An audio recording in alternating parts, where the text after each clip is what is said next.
Это обзор чрезвычайных происшествий в студии Александр Хавренко. Подростки, подозреваемые в приготовлении к вооруженному нападению на школу, заключены под стражу. В среду двум юношам, подозреваемых в подготовке к вооруженному нападению на школу, была избрана мера пресечения в виде заключения под стражу. Подростки будут находиться под арестом до 25 апреля. Ранее, в этот же день, сотрудники Федеральной службы безопасности сообщили о задержании в Саратове двух подростков, планировавших массовую атаку на учебное заведение. Молодые люди 2005 года рождения признались, что из-за мести готовили убийство примерно 40 человек. Нападение планировалось на май 2020 года. Подростков задержали на территории заброшенного бомбоубежища, где они хранили обрез охотничьего ружья. В ФСБ сообщили, что при нападении, помимо огнестрельного оружия, злоумышленники планировали использовать самодельные зажигательные смеси, инструкции по изготовлению которых нашли в интернете. В ведомстве добавили, что молодые люди состояли в сетевых сообществах, пропагандирующих идеологию массовых убийств и суицида. Следователи возбудили уголовное дело по статье «Приготовление к совершению группой лиц по предварительному сговору убийства двух и более лиц». Расследование уголовного дела продолжается. Верхоянская межрайонная прокуратура поддержала гособвинение по уголовному делу в отношении мужчину, которого обвиняют в причинении тяжкого вреда здоровью, повлекшей по неосторожности смерть потерпевшего. Мужчина, находясь в состоянии алкогольного опьянения, в ходе ссоры на почве личных неприязненных отношений нанес своей супруге более 10 ударов осколком разбитого стакана по различным частям тела. В результате полученных телесных повреждений женщина скончалась на месте происшествия. В ходе предварительного следствия, согласно заключению комплексно-судебной психико-психологической экспертизы, у мужчины обнаружены признаки психического расстройства, вследствие чего он не мог осознавать фактический характер и общественную опасность своих действий.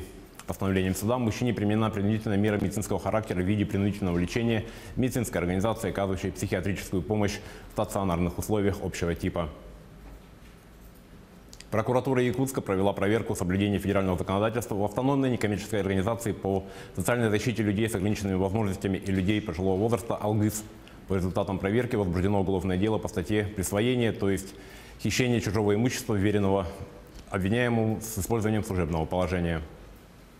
Согласно материалам проверки прокуратуры, вопреки требованиям федерального закона о некоммерческих организациях, целям деятельности АНО «Алгыс» по социальной поддержке людей с ограниченными возможностями и людей пожилого возраста с предоставлением проживания, в организации в отсутствие какого-либо целевого и правового обоснования осуществлялось неправомерное снятие со счетов денежных средств, их перевод на личные счета частных лиц, расходование на цели, не соответствующие целям создания и деятельности организации. В дежурную часть 4-го отдела столичной полиции обратилась жительница Якутска и сообщила, что неизвестный мужчина повредил ее автомобиль Honda Fit. Выяснилось, что на парковке между женщиной и мужчиной произошел конфликт, вследствие которого мужчина-водитель ударил рукой по машине заявительницы, разбив при этом боковое стекло автомобиля и скрылся с места преступления. Ущерб составил 15 тысяч рублей. Сотрудники полиции удалось установить личность злоумышленника. Им оказался 30-летний местный житель. Возбуждено уголовное дело по статье «Умышленное повреждение чужого имущества, совершенное с хулиганских побуждений». Теперь вспыльчивого автомобилиста ждет наказание сроком до 2 лет лишения свободы.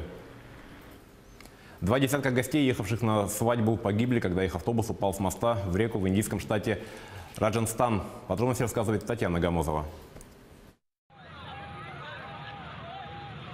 Более 20 человек погибли на северо-западе Индии, когда автобус, который вез гостей на свадьбу, рухнул с моста в реку. Инцидент произошел в среду на скоростной трассе в штате Раджастан. По предварительным данным, водитель не справился с управлением. По меньшей мере 24 человека погибли, 5 отправлены в больницу, еще 5 не пострадали. Очень серьезная авария. Дороги Индии входят в число наиболее опасных в мире. Согласно последним доступным официальным данным, только в 2017 году в стране произошло почти 500 000 дорожно-транспортных происшествий, в которых погибли 148 тысяч человек. На этом наш выпуск подошел к концу. О чрезвычайных происшествиях в мире, стране и республике мы расскажем в следующих выпусках новостей.